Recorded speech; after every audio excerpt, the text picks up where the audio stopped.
Hello students, welcome to class. या क्लासमध्ये आपण वेब टेक्नॉलॉजी हा सब्जेक्ट या ठिकाणी स्टडी करणार आहोत. वेब टेक्नॉलॉजी या सब्जेक्टचा unit number 1 introduction of HTML documents हा इथे आपण स्टार्ट करणार आहोत. त्यापैकी पहिला जो बिट आहे first point of this unit 1 historical roots of HTML. त्यानंतर आपण वेब पेज आणि वेबसाईट त्याबद्दल माहिती घेणार आहोत आणि नंतर स्ट्रक्चर ऑफ HTML डॉक्युमेंट्सचे बेसिक टॅग्स आणि पुढील फॉर्मॅटिंग टॅग्स आपण या युनिटच्या आतमध्ये शिकणार आहोत. So let's start with the beginning. Historical roots of HTML. Historical roots of HTML हा युनिट नंबर 1 चा फर्स्ट पॉइंट आहे. Unit number 1 introduction to web designing and HTML documents. यामध्ये हिस्टॉरिकल रूट्स ऑफ HTML या concept मध्ये आपल्याला historical part बघायचा आहे की इंटरनेट आणि www याची उत्पत्ती केव्हा झाली आणि या पूर्ण हिस्टॉरिकल पार्ट्सला समजल्यानंतर आपल्याला HTML बद्दल जवळीकता निर्माण होईल. First historical roots of HTML मध्ये HTML stands for hypertext markup language. HTML हा एक अशा पद्धतीची technology programming language scripting language आहे ज्याला इथं मार्कअप लँग्वेज म्हणून ओळखलं जातं. आणि या मार्कअप लँग्वेज मध्ये हायपरटेक्स्ट जो शब्द आहे म्हणजे आपण जे कोडिंग करतो आणि त्या कोडिंग मध्ये जे आपण वेगवेगळे टॅग्स आणि डेटा वापरतो त्याला इथं रिप्रेझेंट केलेला आहे हायपरटेक्स्ट म्हणून. आणि ही एक प्रॉपर स्ट्रक्चर्ड सिस्टमॅटिक लँग्वेज आहे. त्यामुळे इथं मार्कअप लँग्वेज हा फ्रेज इथं वापरलेला आहे. HTML हा बेसिक वेब स्क्रिप्टिंग लँग्वेज आहे ज्याच्याशिवाय तुम्ही वेब पेज तयार करू शकत नाही. HTML मध्ये इथे वेगवेगळे टॅग्स असतात त्याला इथं HTML एलिमेंट्स असं सुद्धा म्हणतात. ते आपल्याला इथं बघायचं आहे. तर before going to start actual HTML we need to know something little bit about historical part of the HTML. Okay, तर इथे आपण सुरू करूया. It is a basic web programming language which is used to make web pages. Without HTML you cannot imagine to create web pages.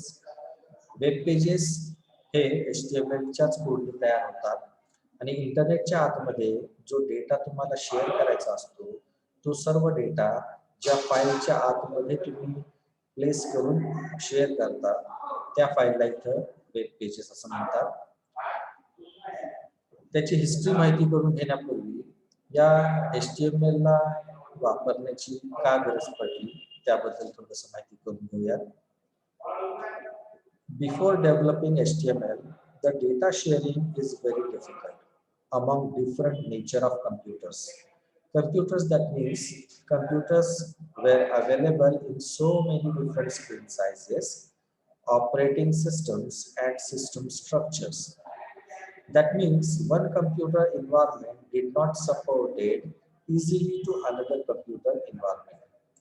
इथे पूर्वी data sharing हा खूप tedious task होता कारण नेटवर्किंग हा कन्सेप्ट होता पण होमोजिनियस कम्प्युटर्स मध्ये नेटवर्किंग करणं पॉसिबल होतं आणि इझिली डेटा शेअर होत होता. तर होमोजिनियस मीन्स व्हॉट, असे कम्प्युटर्स ज्याची टेक्नॉलॉजी ज्याचे स्ट्रक्चर्स ज्याच्या आतमध्ये वापरले गेलेले हार्डवेअर पार्ट्स आणि सॉफ्टवेअर हे सर्व सपोर्टेड आहेत एकमेकांसोबत.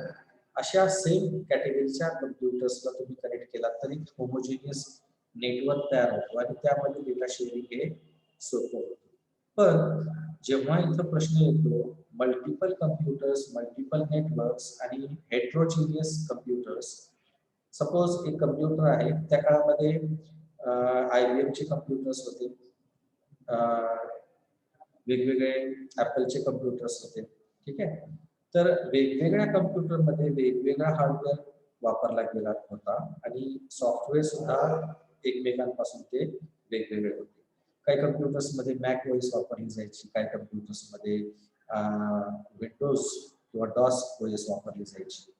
तर ह्या वेगवेगळ्या स्ट्रक्चर आणि नेचरमुळे डेटा शेअरिंग हे खूपच अवघड टास्क होता. त्या प्रॉब्लेमला या ठिकाणी एका व्यक्तीने सेन्स केलं आणि असं ठरवलं की या प्रॉब्लेमला आपण सॉल्व्ह करू शकतो using A concept that is called as a hypertext system. त्या व्यक्तीचं नाव आहे सर टिम बर्नर्स-ली. तर हे एक ब्रिटिश सायंटिस्ट होते आणि त्या काळामध्ये सर टिम बर्नर्स-ली हे ऑन जॉब वेगवेगळ्या इन्व्हेन्शन्सवरती काम करत होते. सर टिम बर्नर्स-ली हे प्रख्यात father of world wide web किंवा inventor of the world wide web म्हणून सुद्धा इथे ओळखले जातात. त्यांच्याबद्दल थोडंसं या ठिकाणी मी इथे काही इमेजेस दाखवून त्यांचा परिचय करू इच्छितो. या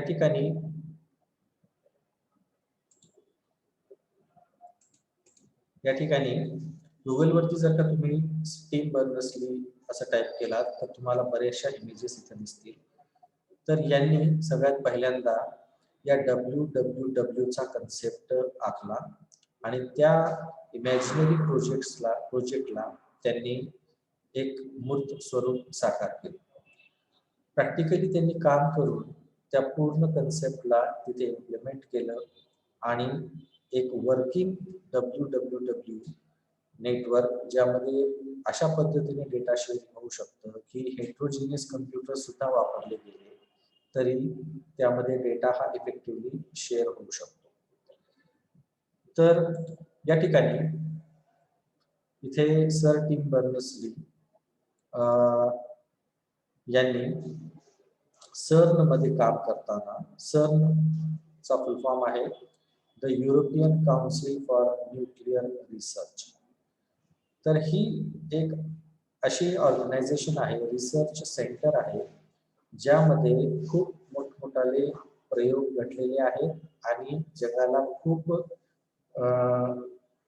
महत्वाच्या शोध या ठिकाणी लागलेला आहे.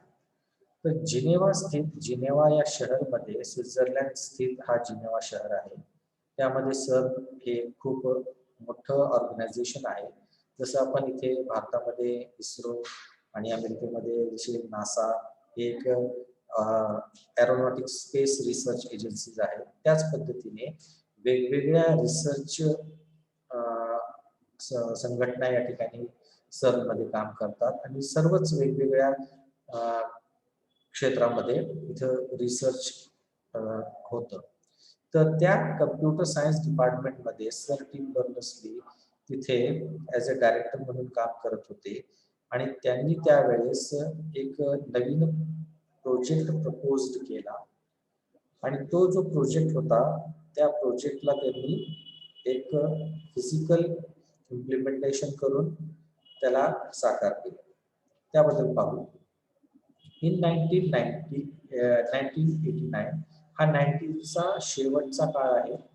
1989 मध्ये बर्नर्स-ली यांनी हायपरटेक्स्ट सिस्टम डेव्हलप केला.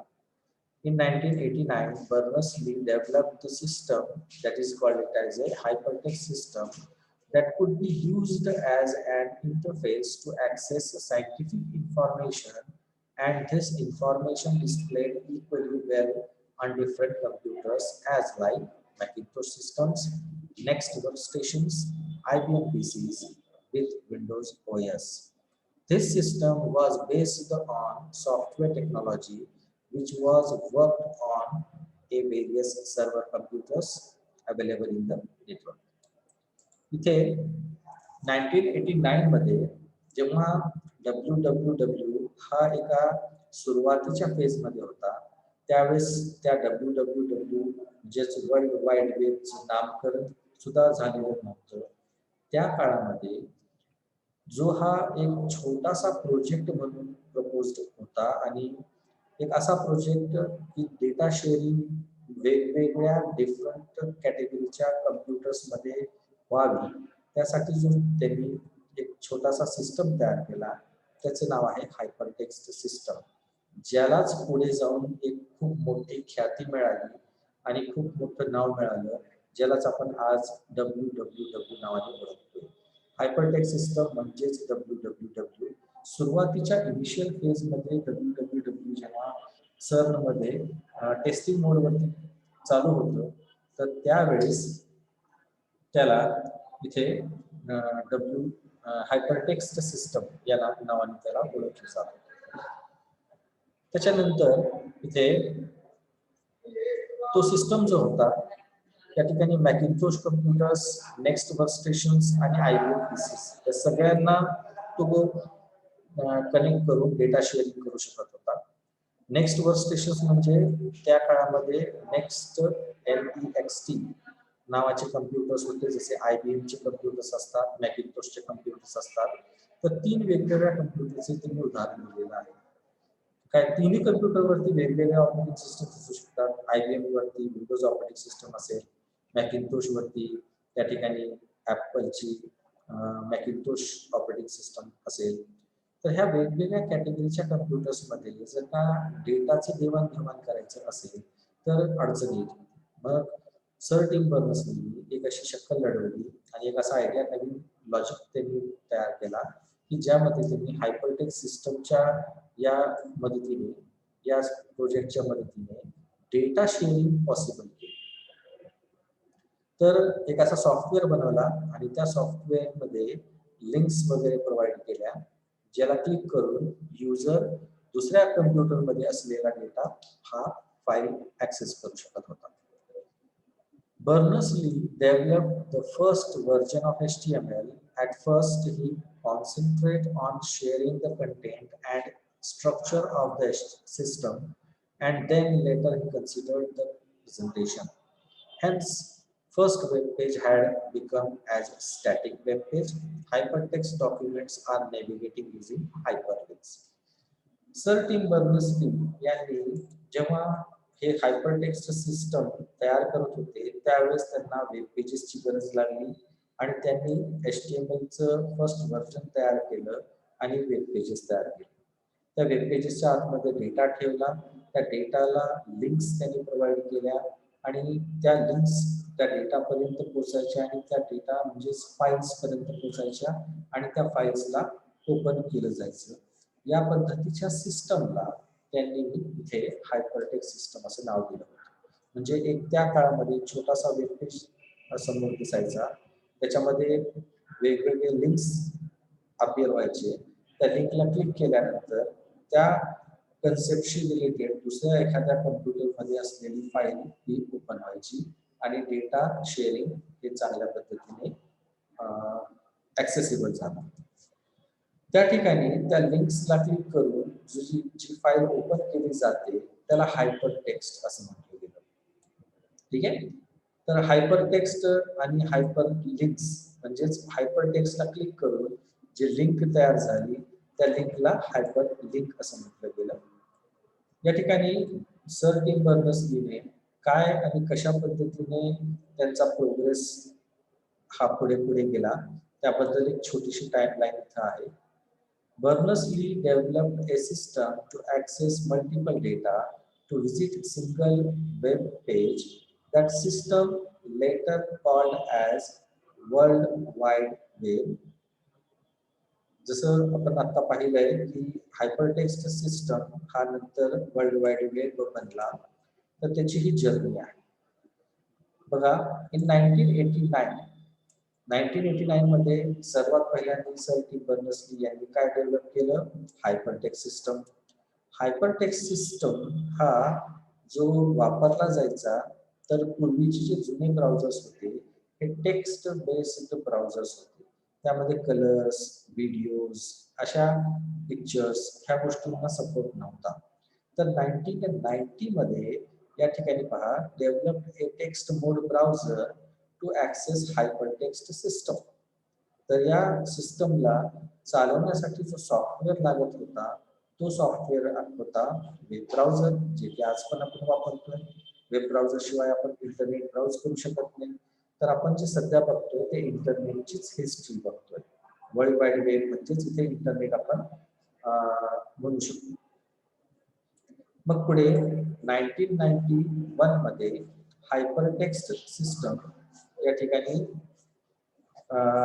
जे आहे ते ऑफिशियली सर्न मध्ये इम्प्लिमेंट केलं. सर्न ही जी ऑर्गनायझेशन होती तिथं जे छोटासा प्रोजेक्ट एका लॅब मध्ये काम करत होता, तर नंतर या सर्नने त्या प्रोजेक्टची विशेषता आणि ऍडव्हान्टेजेस ओळखून पूर्ण सर्न मध्ये ऑफिशियली नेटवर्कचा पार्ट त्या हायपरटेक्स्ट सिस्टमला बनवला आणि सर्नची सर्व ऑफिशियल वर्किंग आतमधला सर्व कार्यभाग पूर्ण कामकाज हे हायपरटेक्स्ट सिस्टमच्या मदतीने चालू लागला. नंतर हायपरटेक्स्ट सिस्टमला एवढ्या पुरतच सर्न पुरतच मर्यादित ठेवणं हे चुकीचं होतं. हे सर्ननी लक्षात घेतलं आणि सर्नने नंतर निर्णय केला की आता हा जो प्रोजेक्ट आहे जगभराला वापरण्यासाठी फ्री मध्ये देणं आवश्यक आहे. तेव्हा जाऊन सर्ननी WWW ला काय केलं, ओपन सोर्स केलं आणि 1992 मध्ये सर्नला एक वेगळं नाव मिळालं, हायपरटेक्स्ट सिस्टमला एक वेगळं नाव मिळालं आणि ते WWW या नावाने आपण आज सुद्धा त्याला ओळखतो. तर सर्न यांनी इनिशिएटिव्ह घेतला आणि त्यांच्या तिथं रिसर्च करून तयार केलेला हा जो प्रोजेक्ट होता, त्या प्रोजेक्टला त्यांनी पैशांमध्ये न विकता त्याला जनरल पर्सनला, पब्लिकला वापरण्यासाठी तो कामाला यावा या उद्देशाने एक निर्णय घेतला आणि हायपरटेक्स्ट सिस्टमला WWW म्हणजेच वर्ल्ड वाईड वेब हे नाव देऊन त्यांनी त्याला जगासमोर ओळख दिली. नंतर 1993 मध्ये या WWW चा वापर खूप वाढला आणि नंतर ग्राफिकल ब्राउझर वापरण्यासाठी अवेलेबल झाले. जगातला पहिला ग्राफिकल ब्राउझर म्हणून मोझॅक नावाच्या ब्राउझरची ओळख आहे. त्याच्यानंतर 1994 मध्ये मोझॅक या ब्राउझरची पॉप्युलॅरिटी लक्षात घेऊन या ठिकाणी मोझॅक या ब्राउझरला ज्या टीमनी बनवलं होतं त्याच टीमने नंतर पुढे जाऊन एक व्यवस्थित आणि कॉर्पोरेट लेवलचा ब्राउझर, पॉप्युलर ब्राउझर त्यांनी बनवला आणि त्याला नाव दिलं नेटस्केप नेव्हिगेटर. तर हिस्ट्रीमध्ये आतापर्यंतच्या ब्राउझर्सच्या हिस्ट्रीमध्ये सर्वात जास्त पॉप्युलर आणि मोस्ट युजेबल ब्राउझर म्हणून जो कमर्शियली हिट ठरलेला ब्राउझर होता तो इथे नेटस्केप नेव्हिगेटरचं नाव आवर्जून घेतलं जातं.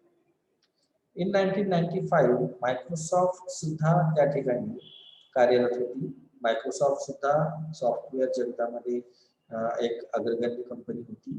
तर मायक्रोसॉफ्टने या नेटस्केप नेव्हिगेटरला आपला कॉम्पिटिटर समजून त्यांनी त्यांचा स्वतःचा एक ब्राउझर लॉन्च केला. त्याला इंटरनेट एक्सप्लोरर असं नाव त्यांनी दिलं आणि तेव्हापासून WWW हा जो वर्ल्ड वाईड वेब टाईपचा जो नेटवर्क आहे हा नेटवर्क जगभरामध्ये खूप पॉप्युलर झाला आणि सर्व लोकांनी इंटरनेटचा वापर चालू केला, ईमेलचा वापर चालू केला, नवीन नवीन बिझनेसेस इंटरनेटवरती रन होऊ लागले. Amazon सारख्या कंपन्या यावेळेसच इंटरनेटच्या मध्ये त्यांनी आपलं पाय रोवलं.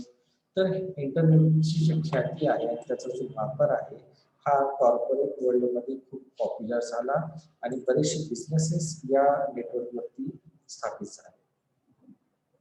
त्याच्यानंतरचा कन्सेप्ट पाहू.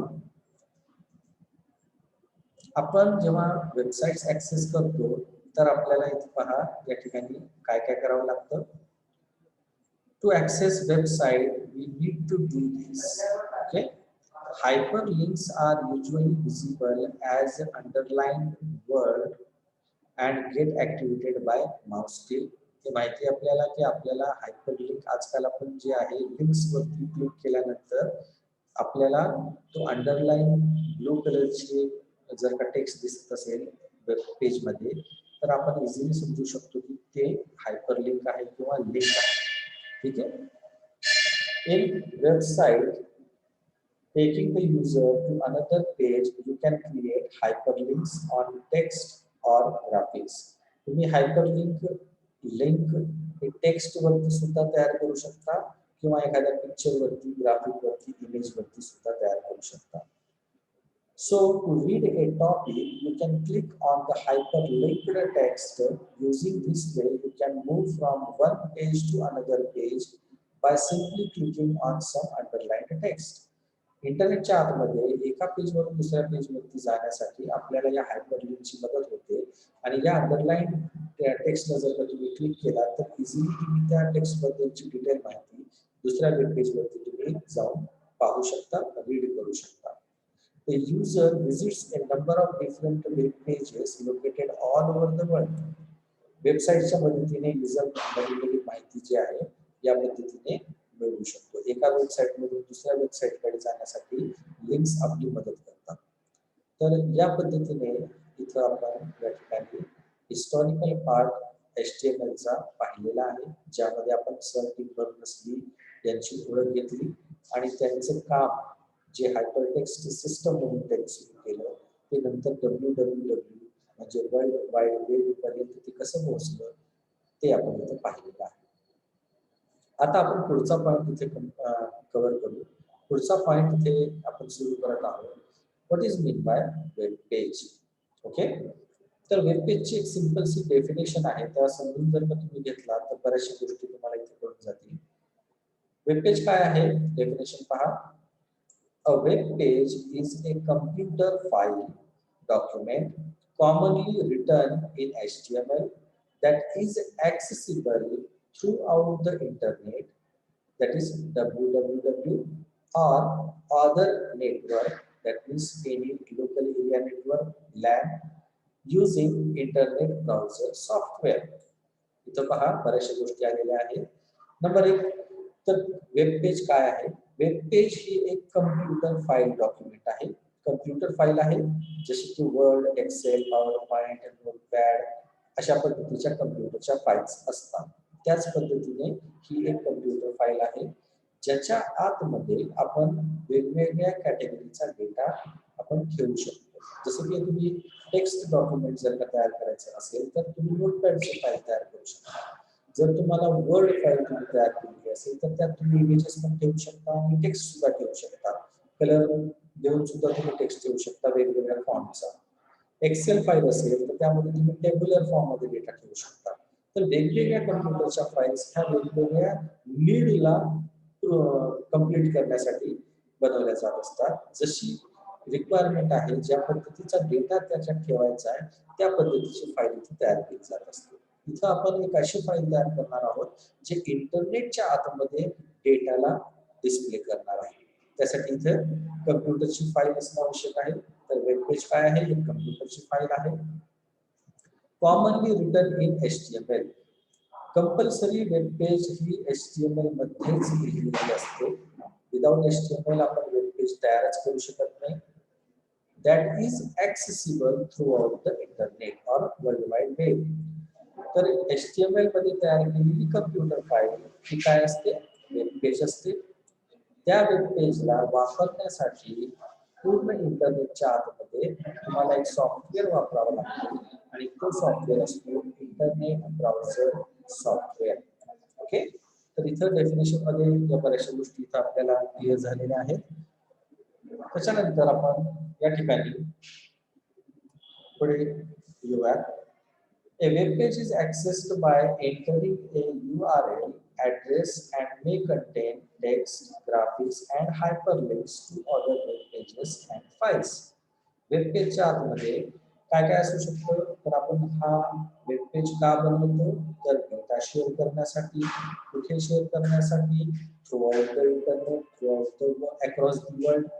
त्याच्यानंतर त्याच्यामध्ये काय काय ठेवू शकतो आपण, तर आपण त्या वेब पेजच्या आतमध्ये टेक्स्ट ठेवू शकतो, ग्राफिक्स म्हणजे इमेजेस ठेवू शकतो, व्हिडिओज ठेवू शकतो, ऑडिओ ठेवू शकतो, त्याच्यानंतर वेगवेगळे हायपरलिंक्स तयार करू शकतो, ज्याला क्लिक करून तुम्ही दुसऱ्या वेब पेजेसवरती जाऊन किंवा वेबसाईट्सवरती जाऊन तिथं माहिती मिळवू शकता. तर अशा वेगवेगळ्या टाईपचा डेटा तुम्ही वेब पेजच्या आतमध्ये ठेवू शकता. वेब पेज कंटेंट म्हणजे वेब पेजच्या आतमध्ये मुख्यतः काय काय असतं? वेब पेज हा दोन पैलूपासून बनलेला आहे. दोन गोष्टी वेब पेजच्या आतमध्ये असतात. एक सिंगल वेब पेज फाईल जर तुम्ही पाहिला तर या ठिकाणी त्या सिंगल वेब पेज फाईलच्या आतमध्ये दोन गोष्टी असणार. ठीक आहे. नंबर 1 डेटा, नंबर 2 HTML चा कोड. ठीक आहे. तर इथे HTML च्या वेब पेजच्या आतमध्ये in web page there are two kind of information stored. One kind of information is visible information, that means output of a web page.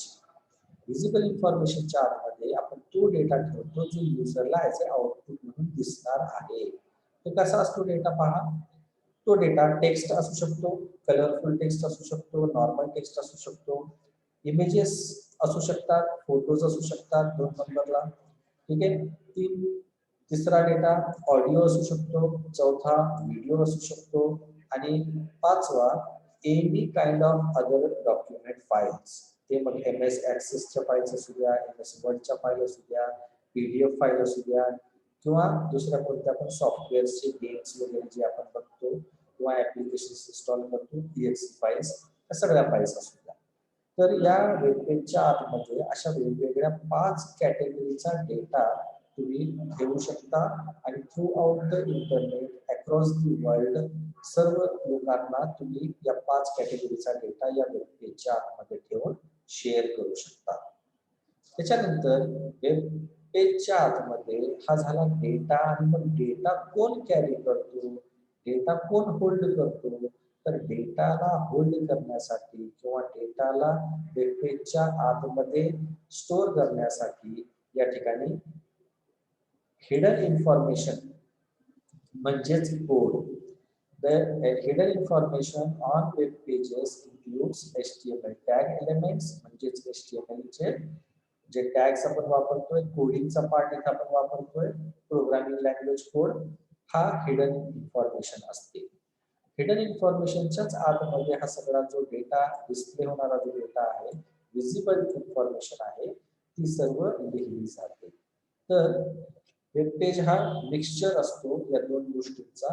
Number 1 data म्हणजेच visible information.